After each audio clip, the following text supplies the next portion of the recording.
This is the EWN Radio Network.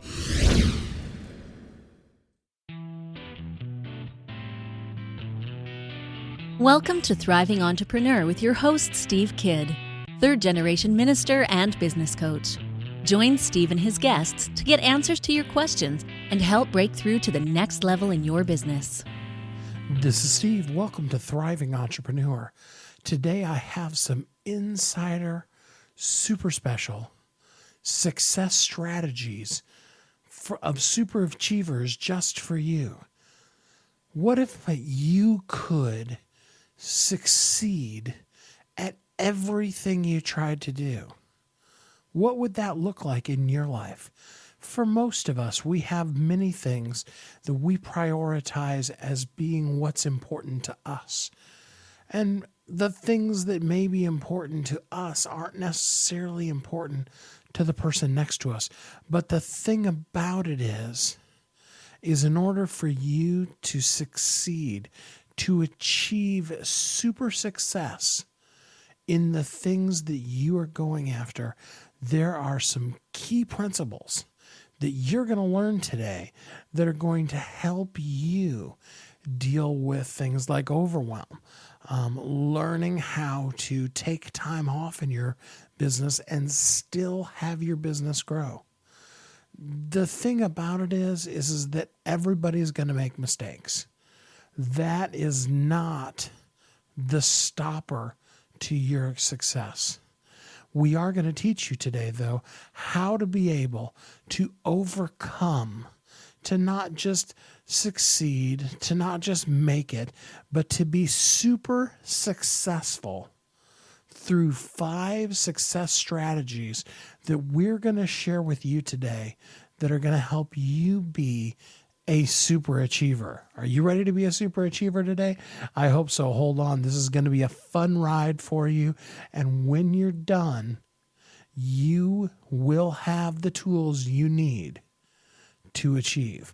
Now, in order to help me with this, today I'm joined by Marnie Swedberg. She is an expert at helping people not only know what things that they need to do, but then succeed at a highly, massively important level with the things that are important to them. I want to remind you one more time, today's success goals are about what is important to you so that you can have the super success in your life for the things that are important and that you need to go after. Join me in welcoming Marnie Swedberg. How are you today, Marnie? I'm great. Thanks for having me, Steve. Fun to be here. Oh, yeah, we're really looking forward to it. So, you kind of came to me from one of the referral companies that I work with. Tell me a little bit about you and, what you do in business. Well, I am one of those James of all trades, and so I basically, I exist to encourage women, provide them with practical help and clear focus. So that's what I do. In doing that, I have 3 different main prongs of my life. One is that I have an online business that I provide connection and training for women in leadership positions, and with that, I've mentored over 14,000 leaders from 30 countries, and heading to Africa here in a couple of days to work with 6 different countries down there in women in business. And then locally here in our small town, our family owns a restaurant and a retail store. So that's kind of what I do in a nutshell. All right. Well, that keeps you busy. I mean, 14,000 people, foreign countries, and a restaurant, which is a 24/7 job in all and of itself. Well, right. And of course, you have to be surrounded by great people in order to make these things work. Yeah, absolutely. I was just going to ask you, where do you find the time? Do you ever sleep? I do. And in fact, I take one day a week completely off. I completely unplug. I can do that most weeks, maybe 50 weeks out of the year. I can do that. Not always on Sunday. Sometimes I'm traveling or something on Sunday, so I have to be a different day of the week. But absolutely, it is possible. And, I hope that's what we're going to talk about today, a little bit about how to think about that, because there are seasons of life when it's not possible. So I compare like a new business to a new baby. If you would say to a mother of an infant, you should be getting more sleep at night, she would say, lovely thought, I'd like to also, but the baby needs me. And so there are seasons when you can't do that, but for the most part, you should be able to be being not necessarily balanced. I don't know if you can ever, life doesn't allow really a lot of balance like that, but you shouldn't be overwhelmed all the time.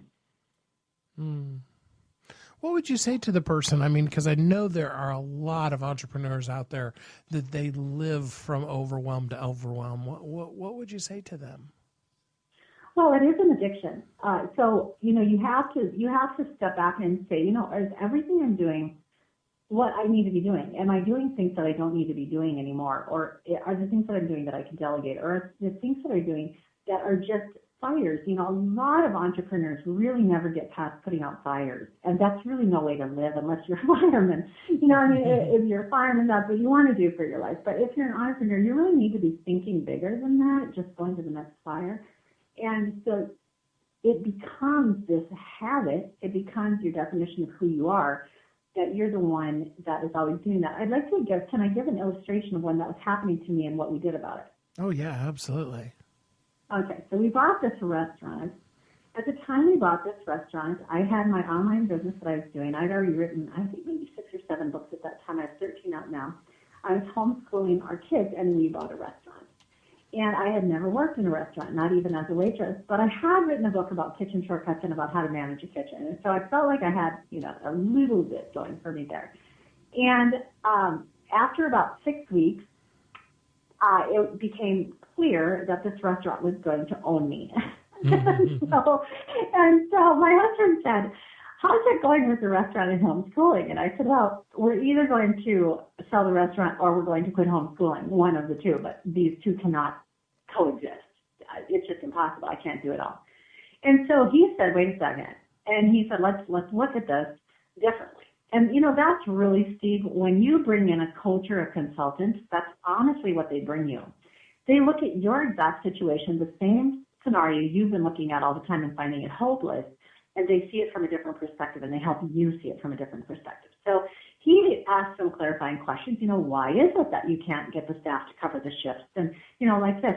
And so what we did at that time, this was 14 years ago, we established a bonus system, and it's a 3-pronged system where they get a bonus of up to 6%. One of the prongs is up to 6% if they send Marnie home. It's the send the Marnie home bonus. And it's basically, if they want that bonus, they have to keep me off the floor. I can do the managerial stuff that I'm supposed to be doing, but if I'm making food, if I'm serving customers, then that hits their bonus. And what happened is it took our very irresponsible team of people who, would sometimes just call at the last minute, couldn't come in for whatever reason.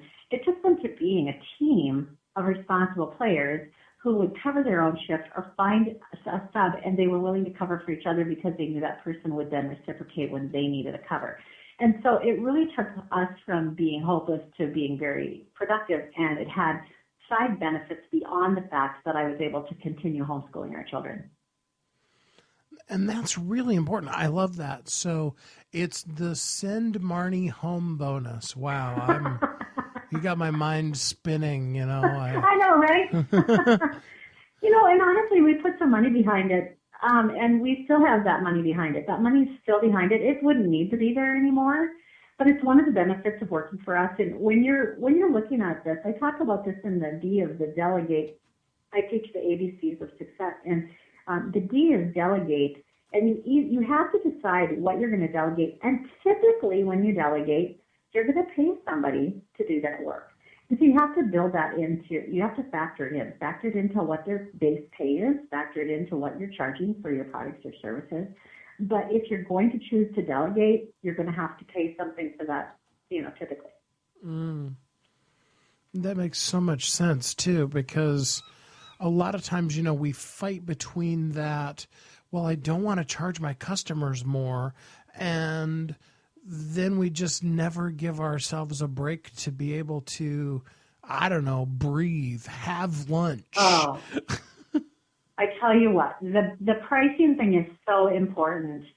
And when we have a retail store also, and what happens is, and even online, I have a directory. The largest directory of official women speakers in the world is my directory. And so what I do is, when you're pricing, you look at all the other prices that are out there for a similar service, okay? And then you decide, am I going to be the limousine? Am I going to be, the Ram truck, or am I going to be the little, stick-around car? And then you decide where in there you're going to be, and then you make sure that you resonate with that. And Steve, this is the most important part. If you price it wrong for who you are and what you're going to deliver, first of all, it's not going to work. Second of all, you'll never be able to sleep at night because you aren't okay with it. And then whenever somebody says something to you, like, okay, last week I had 3 days in a row where people told me that I should give them things for less than they were for sale for. One was at the restaurant, one was at the store, and one was online. And so you're never going to get away from that. No matter how low you go, you're going to have people who want you to give it to them for less. So you're going to have to just come to a point of peace about how much you're going to charge for things, charge that much and be okay, put things on sale. You have to always have something on sale. We live in a culture that there are people in our culture who never buy anything unless it's on sale, even very rich people who just look for the sale and don't feel good about themselves unless they buy it on sale. Mm-hmm. So you want to accommodate that person, but don't build your business to that person. Build your business to the person who's going to pay a reasonable price for a good service. That's worth saying a reasonable price for a good service. Yeah. And Steve, I just want to say too, if you actually give good service, like not mediocre, not hit and miss, but if you give consistently good service, you will save so much money in marketing that it will be amazing. So you can either market to death to keep pulling in new customers who haven't had your rotten service yet, or else you can just take care of your customers, and you can have lifetime customers that are of a lot of value. Oh, I'm trying to regain my composure. That's so funny. Well, I mean, it really is true. It's really true. And it's really tough for people who are selling a product that only will ever sell once. That's probably the toughest business plan. Compared to that, a restaurant is super easy. Yeah, no kidding. I don't know for you. I mean, I've been in this since '88 too, so it's been a while. That I've dealt with different people in their coaching programs and stuff. And when you say a phrase like that, this whole string of people who, from the outside standpoint, seem massively successful. But when you get, a little closer in and see what their business is really doing, their success comes from what batch of people can I trick next into this so that I'm making $1 million, but I'm making it, $1 at a time from a different million people or whatever that is, Yeah. Well, and, I am always telling my coaching students or my mentees, I'm always telling people, you have to know who you are. If that's who you are, well, then it's probably not going to work for you to try to do it the other way. But honestly, most people that I work with aren't like that. They're not going to be able to sleep at night if they do it that way anyway. And so what you need to do is find out who you are, what you've been equipped to give. When God strung together your 3 billion base pair of DNA, he did it in a particular way. You are so unique and you're so amazing. And what you bring to the world is so needed. And so when you can stand in that and just believe that and receive that you are unique and we need you, well, then, when you look at other people's pricing, the reason they're pricing it that way is because they have to. It looks so expensive to do certain things. Well, let's say this is a silly example, is eat at an airport. I hear people complain all the time about how expensive food at the airport is. Well, I'm just going to tell you, if you have to pay rent, like they have to pay at the airport, and they have to pay their employees more because those employees have to pay for parking every day at the airport. And if you had all those expenses, that you would realize that they do have to charge you $1 extra for your burger. And it's really not because they're price gouging you and nobody's running home rich.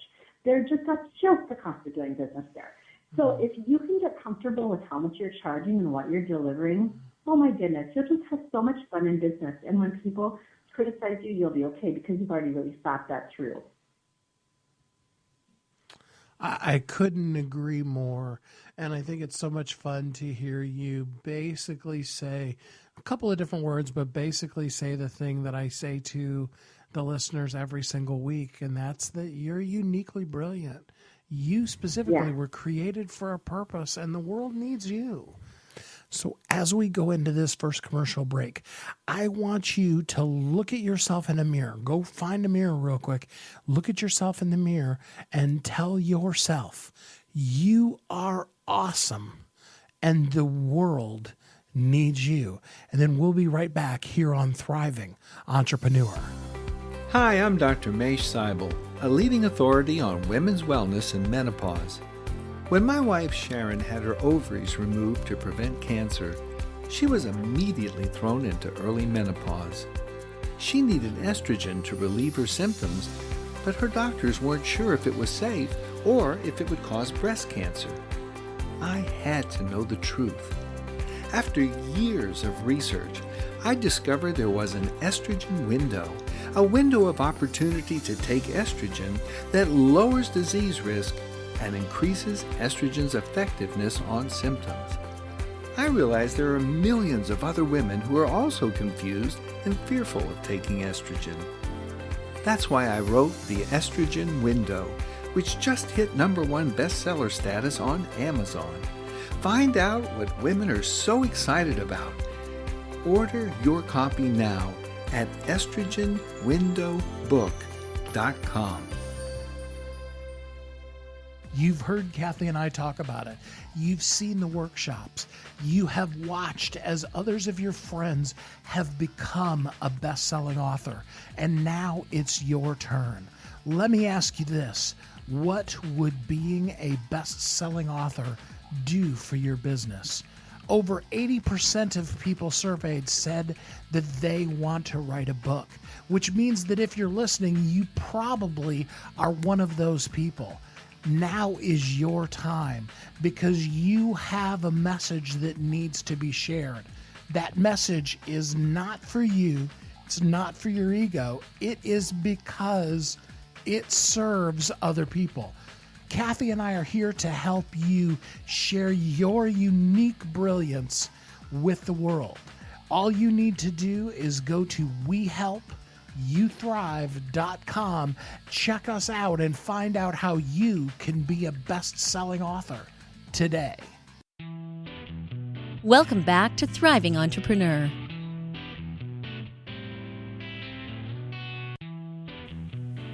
This is Steve. I'm here with Marnie Swedberg, and we are talking to you today about the 5 success strategies of super achievers. I hope that you picked up some good tips to start off with really understanding how massively awesome you are. So I'd like to really jump into it now. I'd like to really jump into the 5 success strategies of super achievers. I'm going to guess that we've maybe, started to touch on them. kind of touched on them without, telling people that's what we were doing. But let's jump into them now. Maybe start off, can you tell us what the 5 secrets are, or do you need to explain them in order to make them make sense? No, well, they're pretty basic, and then we do want to dig in because some of the things about them aren't basic. So it's the ABCs, and you just go A through E. A is for assess and assign value. B is for batch. C is for calculate. D is for delegate or do. And E is for evaluate. So you've got the bookends of assessment and evaluation, and that's critically important. We'll talk about that as we go through them. Then in the middle, you have B for batch, C for calculate, and D for delegate. Assess, batch, calculate, do, and evaluate. Yep, delegate or do. Yep, and you can't miss delegate. I tell you what, we maybe need to start with D first. So D is so important because most entrepreneurs that I talk to say, I wish I could delegate. I wish I could afford to delegate. I wish I had, the people that would come around me. But the reality is, you guys, that you delegate every single day. So, Steve, for example, do you grow your own cows and butcher them and get your own beef and stuff like that. And, do you have a milker out there that you grow milk, and do you grow all your own produce so that you can not delegate to the grocery store, or do you sometimes delegate some of that to a grocery store? Yeah, I go to a grocery store. Yeah, right. Me too. And I don't grow my own cotton and have a loom and make my own fabric and make my own clothes. I sometimes delegate some of that responsibility to a clothing store. And so we have mail that we don't run all the way across the country with. We delegate things every day, all day long. But somehow when we get entrepreneurial, we get this mindset that we can't afford it. And what I teach you is that you have to afford it. You can only stretch your own self so thin. And if you aren't doing the things that only you can do, well, then the things that only you can do aren't going to get done. And your business will not grow because you're doing the things that other people could do for you. And I know everybody says, it's about money and everything. But when we bought our restaurant, and it was such a good learning experience because we had never owned a brick and mortar before. And we had a consultant come in, and she just said, you have to pay yourself a salary every month, even if you have to borrow money to do it. You pay yourself a salary every month.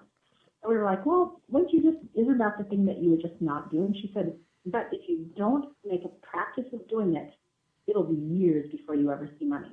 Mm-hmm. And you know what? We priced things differently because of that.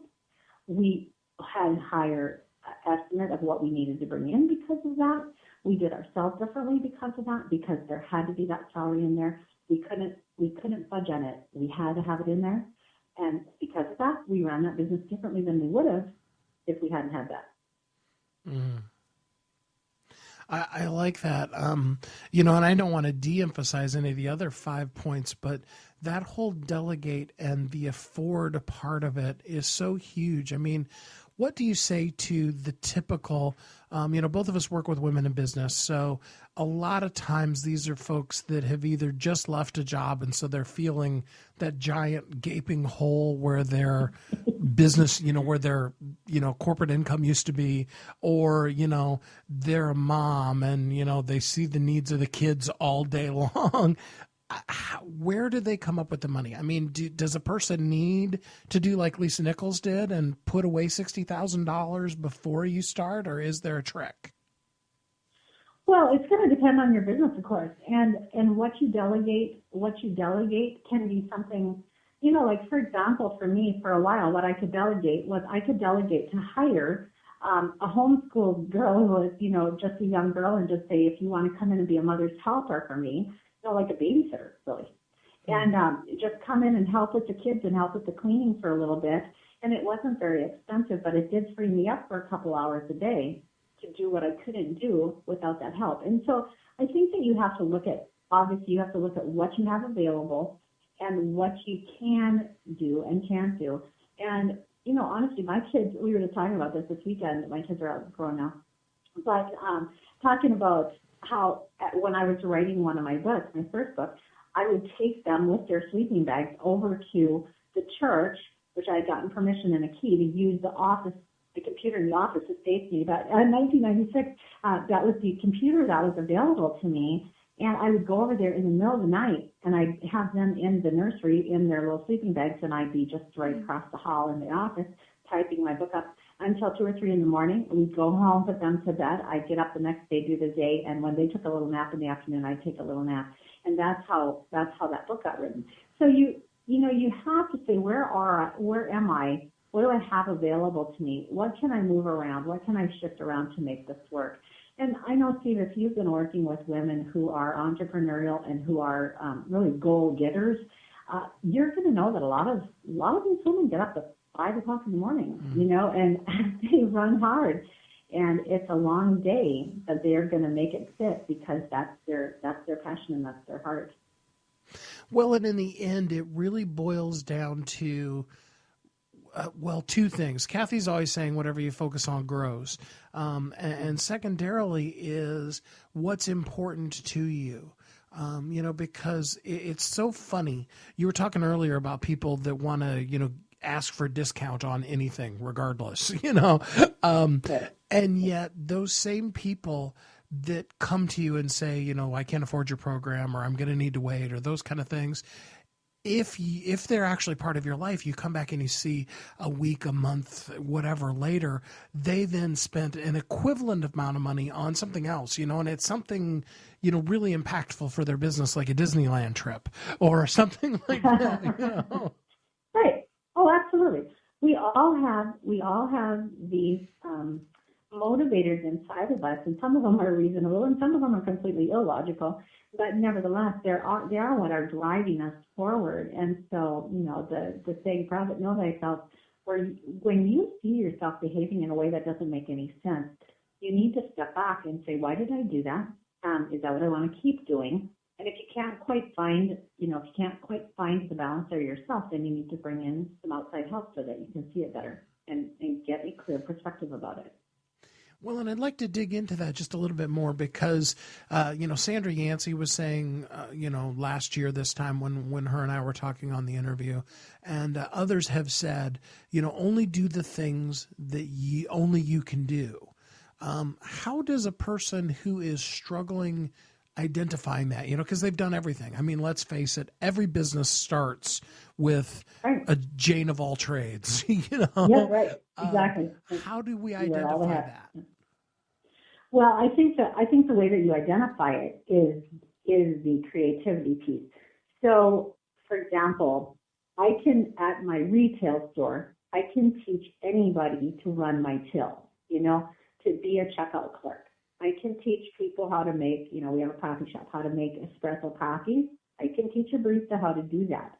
What I can't teach everybody to do is to go up to the next level and think about the next promotion that we're going to do and how all that ties together with people. Now, I may be able to bring in somebody to be that marketing person, but for the size of business we have, there's really not anybody on my staff that's really going to do that other than me. It's kind of like a mom with a baby. You love your baby the most yourself. So you have to say, which of these things can I easily, and not so easily. I say at the restaurant, it takes us about 100 hours before we have somebody really up to speed that's doing a top-notch job every order. But so it's not so easy, but it is doable. 100 hours, that's a couple weeks, less than a month if you're full-time.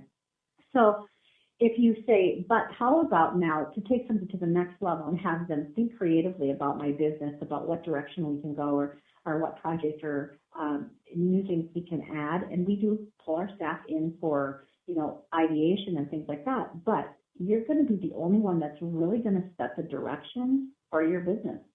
And if you delegate that out, that's where you're going to lose your business, actually. And that may be what you want. Maybe you want to have a hands-off business. But if you want to stay in it, you're going to want to stay there at that level and really get some time to that so it doesn't get lost in the shuffle. I mean, a lot of times when you get too busy, you don't even have a new promotion going on for months or a year, You just haven't had time to think about it. But that's where you're going to be, your business will begin to morph into something bigger or different as you give your thought processes to the development of it compared to the daily running of it. Absolutely. Well, I don't want to devalue the other 4 parts of the 5 steps. So let's talk a little quickly here about the other 4. So assess. What do you mean by assess? So you're going to find that you have things in your life that you thought you needed to do, that you don't need to do, that you thought you didn't need to do, but you do need to do. And you have to just keep assessing everything and looking at it and saying, is this really necessary? Is this item of my life really necessary? So possibly, I can remember one time in my life where I would drive 100 miles a day. That was just part of my day. I just drive around the Twin City area in Minneapolis, St. Paul, and 100 miles a day. And every, 20 to 35 minutes, I would stop somewhere and have a 15 to 30 minute appointment, and then I would go to the next one. Okay, so in that time, when I assessed that was really necessary, so that particular thing in my life, that was a necessary part of it. So what I decided to do is assign it the value of memorization and meditation. So I just had little 3x5 cards, and each one had on it a quote, and I memorized the quote, and then I would meditate on the quote, and I ended up with in a process of about a year, I had over 300 things that I quote to you exactly what that saying was, or the scripture verse, or whatever it was.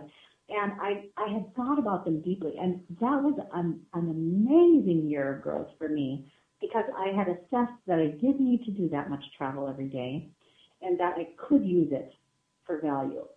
And so, Gabby Douglas, the Olympian gymnast, she said she assessed that she was going to have to experience some pain in order to become a gold medal Olympian.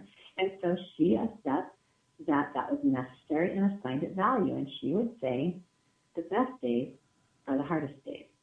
That's how she assessed that. She assessed it was necessary, and then she assigned it a value that if this was a really super hard day, then this was one of the days that I made the most progress. Mm-hmm. So if you will take time to assess everything and then assign it a positive value. We just had a conversation before we started here, Steve, where you said because you had lost some recordings in the past of your shows, you did a double record now to be prepared. You assessed that it was necessary for you to take a backup, and you assigned it a value. I'm going to do it because I am committed to my guests that we're not going to lose the recording. That's awesome, and that's what we all need to do. We all need to look at what is it in our life that we need to change a little bit around, or what do we have to do that we didn't really want to do, and then we have to assign it a value. Absolutely. So what do you mean by batch? Batch. Okay, we batch things in our everyday life, but sometimes when we come to our businesses, we don't batch.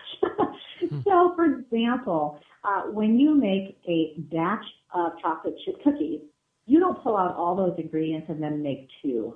That would just be ridiculous. You make a couple dozen, and then you're done. Or you make maybe 6 that you're going to bake, and then you freeze the rest of the dough so you can slice and bake later. That's batching. When you go to the gas station, it would be ridiculous to just put in a gallon. You're going to really just fill that thing up, and you're not going to stop again until you have to. So that's what batching is. And, we think of it like in business. I like to think of it like a hospital. A hospital will triage or batch different types of patients. So you've got the ones that are going to die unless you treat them right this second. You've got the ones that, they can wait a while, and you've got the babies all in one section. You've got the cardiac people in one section. So you've got a hospital that's batching in order to make it work. Well, in your business, you need to think about where you can batch. Obvious example is your email. Do you need to be getting a ping on your cell phone every time an email comes in? Or could you just say at 10 o'clock and 4 o'clock every day, I'm going to check my email? You would save so much time if you could just batch some of these, even right down to the managing of your mail. Do you actually need to manage it every single day? I learned with one of our businesses, I was managing it every day, and I could go to a week. I don't do anything with it. I stick it all in a drawer, and once a week I take it all out, and an hour and a half later, I'm all done. And that's it. I don't have to think about it. Don't mess with it till then. And it did take a little preparation. When I first started doing it with the business, I went every other day, then I went every 3 days, then I went 5 days, and then I went to the full 7. And I did have to make some different arrangements with some of the people who were used to having payment the next day. I did have to just call them and say, because of my schedule, I am only going to do this once a week. What do I have to do to make that work for you? And you know what? Everybody could deal with it. That's really, really great advice. All kinds of things, including going back to, we were talking about delegate. What are a batch of things that you could give somebody to do? So, you were talking about the example of having a mother's helper come in. She's watching the kids, and maybe she can, even if she can't cook, maybe she can prep vegetables for you, or, things like that. So, yeah, really good one. So what about... if you take the time to, like, I have an Excel. I just have an Excel document that has every chore in my house and how long I would anticipate that would take. And then all I have to do is, if I have somebody available, whether it's one of my family members or whatever, if I have somebody available, I can just say, you've got 2 minutes, could you do these 2? I know that. I know those things. And if you know those things, it'll help a lot. So what about calculate? Calculate. So I'm going to give you a little calculation that you can use on anything. So here is how you think about it. You go results divided by investment equals priority. So if we went back to our firefighting mentality, we would not have that equation going on. We would say urgency divided by results will equal priority. But the one you need to do is results divided by investment equals priority. And so we don't have time here to go into all of this, but if you just keep that equation in mind, it will change everything. If you just keep saying, yeah, but okay, I've got 4 things that I could do today, but one of them is going to net me, $1,000. One of them is going to have the potential to net me $10,000 over the next few months. One of them is just going to cost me money, and it's really not going to matter. Nobody's going to notice. I mean, you're going to be able to really quickly identify which things should be your priority. And even if they don't take the whole day, you'll find that as you prioritize things using this calculation, results divided by investment equals priority, you're going to be so much happier with your outcomes. Results divided by investment equals priority. Wow. We need to do a whole show just on that one sometime too. And don't think of investment just as money. Investment is time. Investment is emotional strain. I mean, think of investment as investment. What are the things that you are investing yourself in? Your time, your money, your patience, all of the things that you're putting your time into. Think about that. We'll be right back here on Thriving Entrepreneur. This is the EWN Radio Network. Hi, I'm Dr. Mesh Seibel, a leading authority on women's wellness and menopause. When my wife Sharon had her ovaries removed to prevent cancer, she was immediately thrown into early menopause. She needed estrogen to relieve her symptoms, but her doctors weren't sure if it was safe or if it would cause breast cancer. I had to know the truth. After years of research, I discovered there was an estrogen window, a window of opportunity to take estrogen that lowers disease risk and increases estrogen's effectiveness on symptoms. I realized there are millions of other women who are also confused and fearful of taking estrogen. That's why I wrote The Estrogen Window, which just hit #1 bestseller status on Amazon. Find out what women are so excited about. Order your copy now at estrogenwindowbook.com. You've heard Kathy and I talk about it. You've seen the workshops. You have watched as others of your friends have become a best-selling author. And now it's your turn. Let me ask you this. What would being a best-selling author do for your business? Over 80% of people surveyed said that they want to write a book, which means that if you're listening, you probably are one of those people. Now is your time because you have a message that needs to be shared. That message is not for you.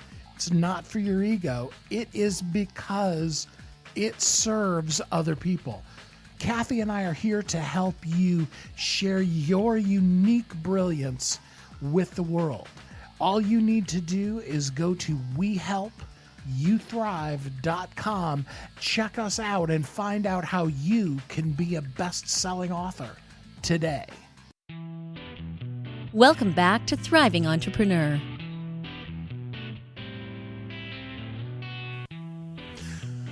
This is Steve. Welcome back.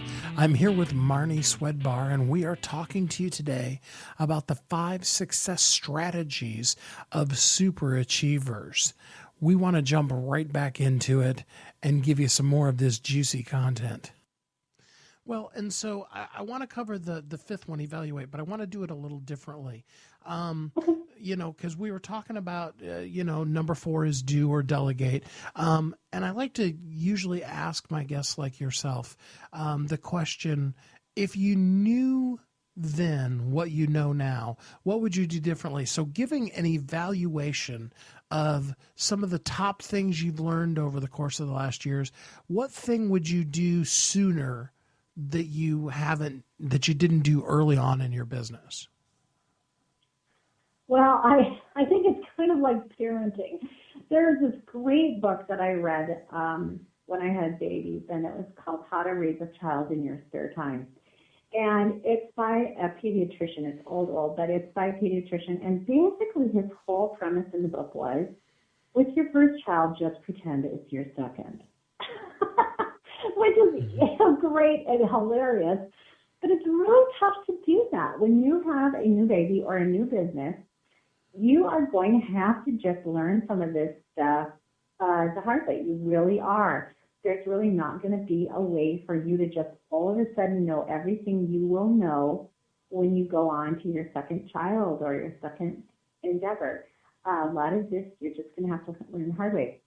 Dave and I, when we bought the restaurant, that was a smaller business. The retail store's much bigger, 12,000 square feet, 2 levels, 12 departments, 140 some vendors, just big compared to a restaurant. Mm-hmm. And we would make mistakes, and some of our mistakes would be, a $10,000 mistake. And at first, we just were not able to deal with that very well at all. It just felt so awful and so unnecessary. And then finally, we just came up with this way to think about our mistakes as college credit. And so if you think about a student going to college and happy to pay $1,000, or not so happy, whatever, willing to pay $1,000 for a credit, and we had just taken a 10-credit class, and we had learned something, and we would never do that mistake again. Mm. And so I think part of it is just relaxing into the process that you are simply not going to be able to do it all right the first time. Not if you're starting a new business. You're going to have to make the investment, say, this is the cost of doing business, is me learning how to do business. And, when you were asking me what I would say, I would say don't fret it so much. Just recognize that just like any other thing that you do, whether you learn to drive or whatever it is, you're going to have to learn how to do it. And that's going to take a lot of practice, some mistakes, a couple crashes maybe, and, just do the best you can and go forward. Learn from the mistakes and don't beat yourself up. And whatever you do, don't think that you're the only one that ever made a mistake in business. I think one of the most comforting things to me, Steve, even though we haven't had to go bankrupt, which is a mercy, but how many people in business have had to go bankrupt once or twice or even more before they really figured it out? And there's something to learn from that. It's a huge risk. You're doing it because you're entrepreneurial, not because you're perfect. And entrepreneurial take risk. And that's part of the deal. You left your salary and you left your health care and you left all those things because you had that entrepreneurial spirit. Well, part of that is to be willing to make mistakes and to pay for them and to move forward. I love that phrase. Think of mistakes as college credit. It's so important for us because nobody can take away from you the things that you learn. And when we begin to assess and those kind of things along with it, we can learn a lot. In fact, most of us would, after the years, we would say that really we probably learned more from the things that we did wrong than the things that succeeded. Because a lot of times success, keeps you so busy that you're not really grabbing a hold of those nuggets that you really should be learning. Whereas, the pain of a mistake just etches itself in you and you're never going to forget it. So, but if you can turn that around and look at that, hey, I paid for a college credit. I have a doctorate in, how not to do that, and really it's how to do it. Exactly. But I think you do. It's again back to the assess and assign value. You wouldn't have chosen to do that wrong, but in the period of evaluation, you would say, I did it wrong.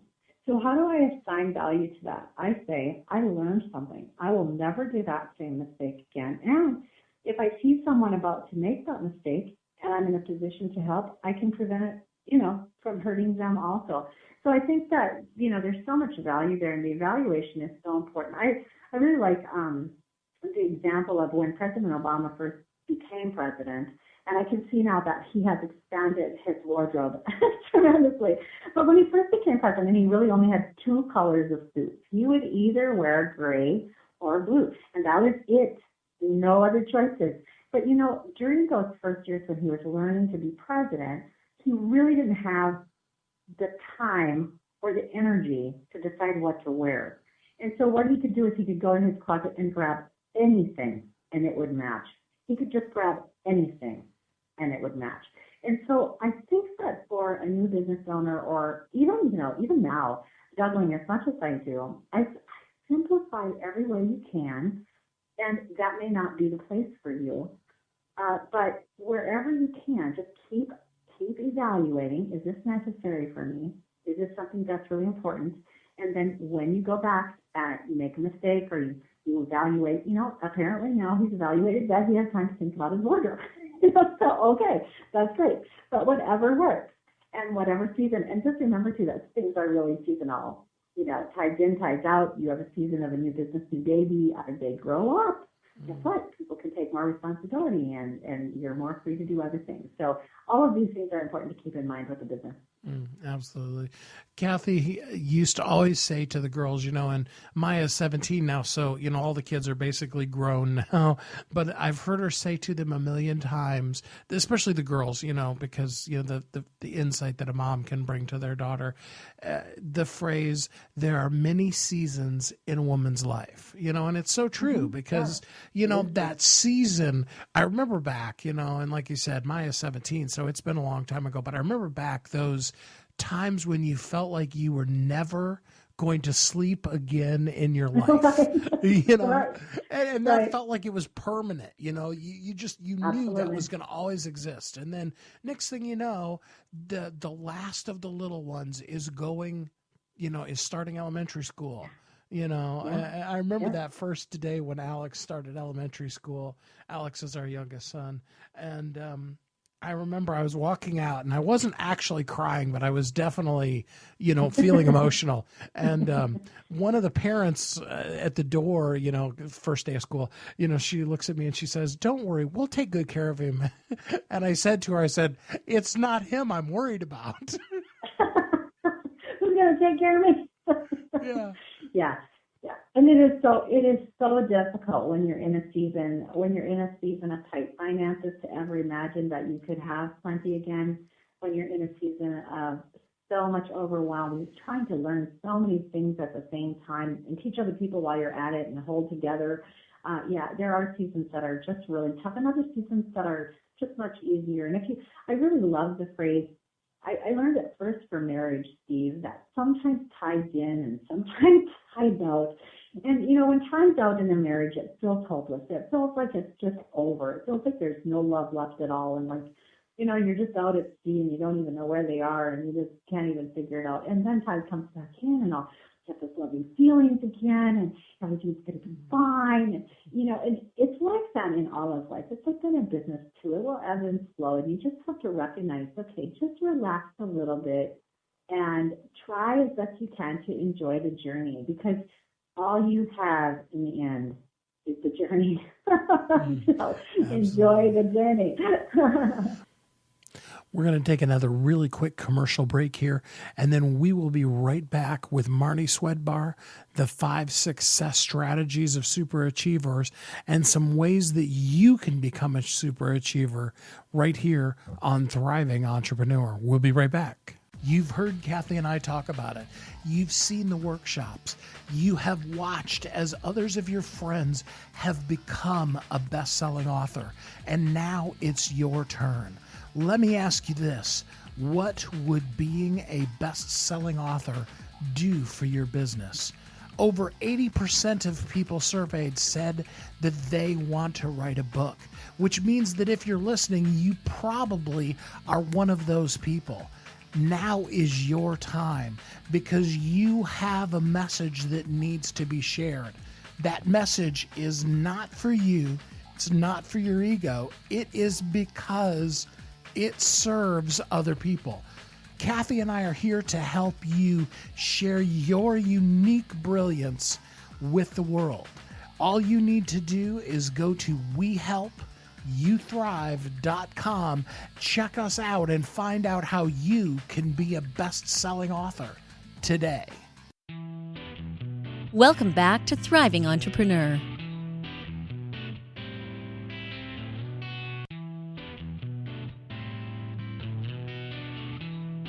Well, Marnie, we're going to run out of time before we run out of really fun things to have. And I guarantee you, we definitely will do another show with you. But before any more time gets away from us, I want to make sure that you have an opportunity to let people know what they could work with you on and how they could get in contact with you.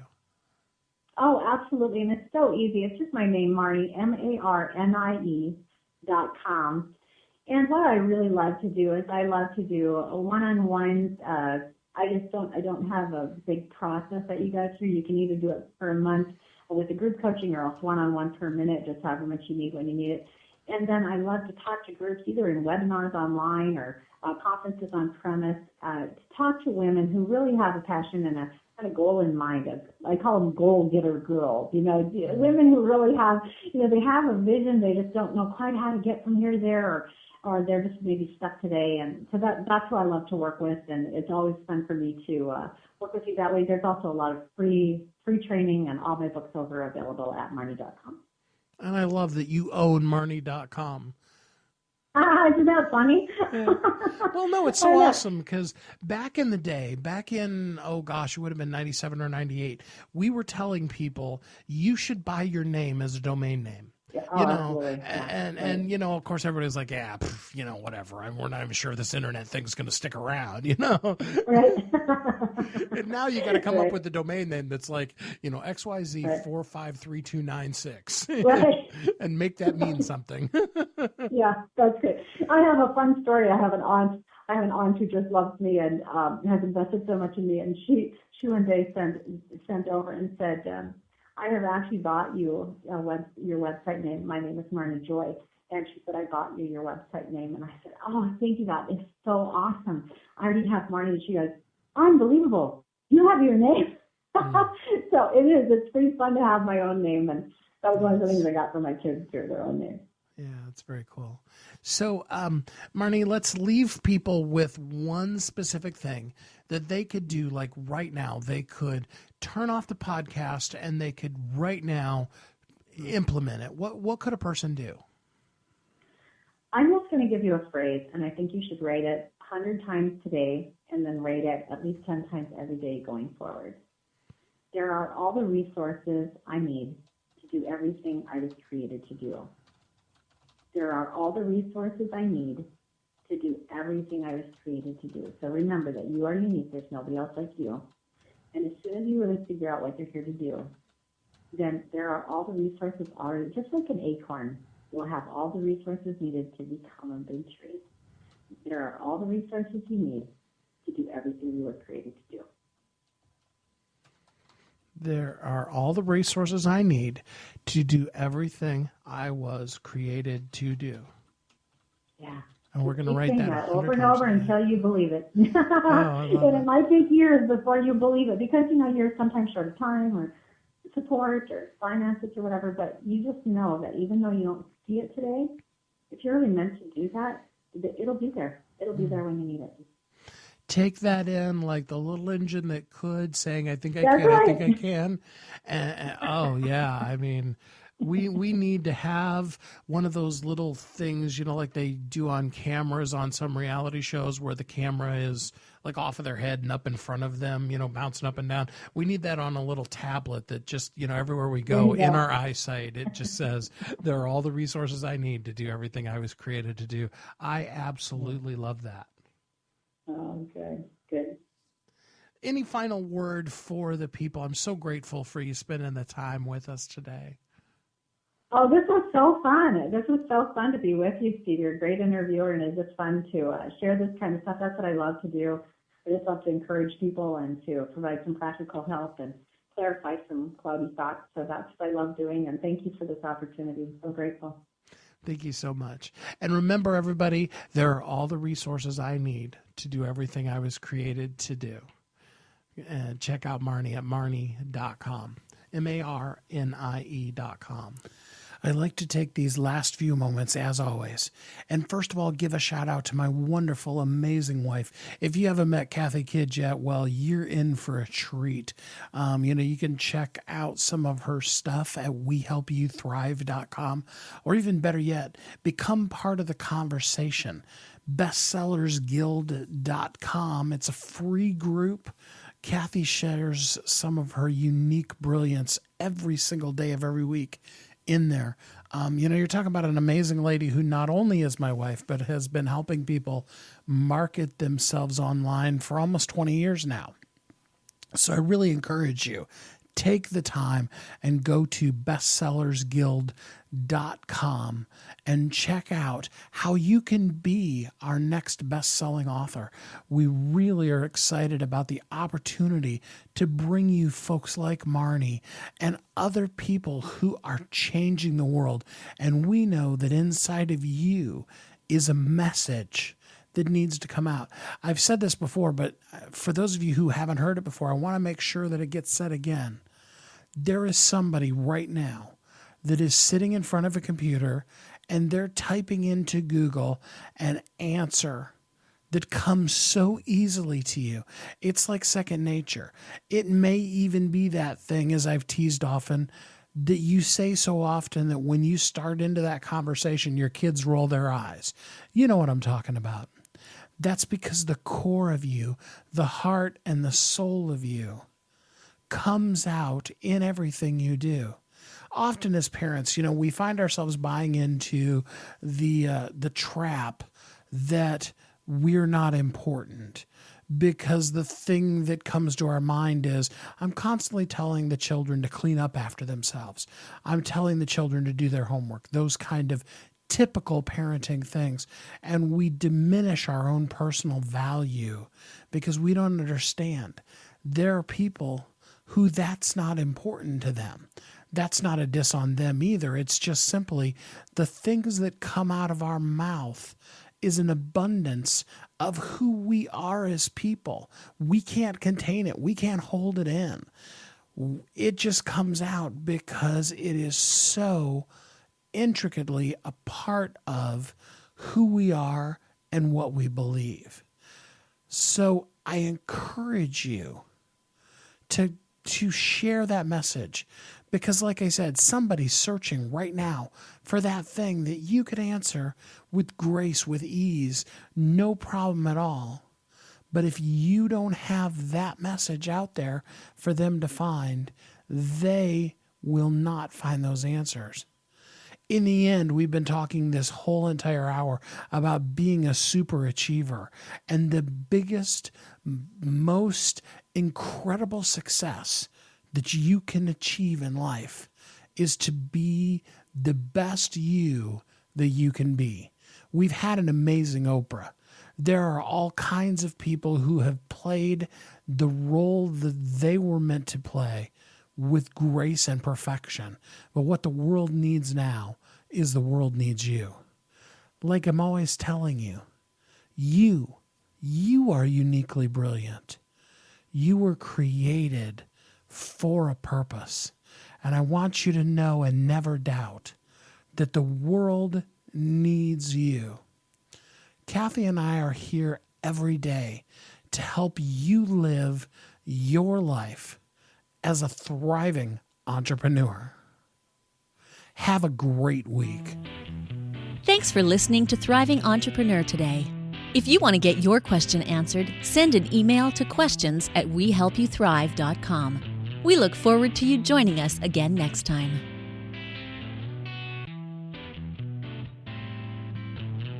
You've heard Kathy and I talk about it. You've seen the workshops. You have watched as others of your friends have become a best-selling author. And now it's your turn. Let me ask you this. What would being a best-selling author do for your business? Over 80% of people surveyed said that they want to write a book, which means that if you're listening, you probably are one of those people. Now is your time, because you have a message that needs to be shared. That message is not for you It's not for your ego. It is because it serves other people. Kathy and I are here to help you share your unique brilliance with the world. All you need to do is go to WeHelpYouThrive.com, check us out, and find out how you can be a best-selling author today.